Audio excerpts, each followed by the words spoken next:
তারা যদি স্টিয়ারিংয়ের যদি বারবার আসনে বসা থাকে, আমরা বারবার ঘুরে ফিরে এই 55 বছরে আমরা আমাদের কত কষ্ট ক্লেশ, ওই স্যার বলেছিলেন যে আমার এই চাকরির বয়সে প্রায় 11 না 12তম প্রতিষ্ঠানে এখন চলছে।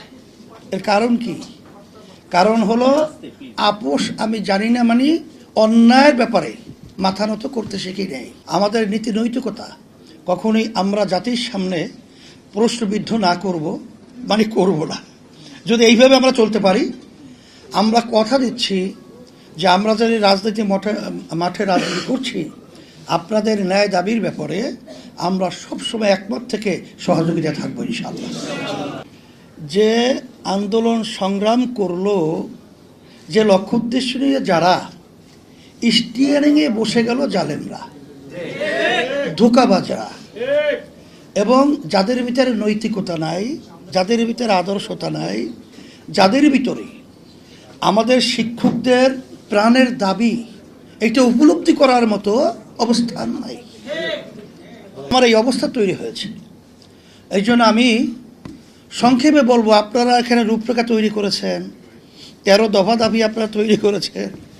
আমি বলবো 13 দফা 14 দফা লাগবে, এক দফাই যথেষ্ট।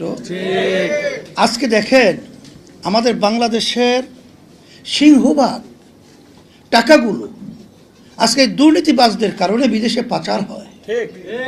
দুর্নীতি বন্ধ আজকে হবে।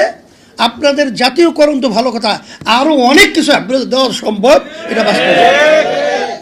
এই জন্য আমি কথা বেশি লম্বা না করে আজকে যারা প্রোগ্রাম করেছেন, আমি সকলকে, বিশেষ করে আমি আমিরের দায়িত্ব পালন করছি, পরামর্শভিত্তিক আমার মাথায় দায়িত্ব এসেছে, আর সম্মানিত শিক্ষক বৃন্দকে বলবো, আমরা আদর্শবান ভবিষ্যৎ বাংলাদেশে জাতি গঠনের মন মানসিকতা তৈরি করব, আর সেইভাবে আদর্শবান আমাদের ভবিষ্যৎ প্রজন্ম সন্তানদেরকে তৈরি করব।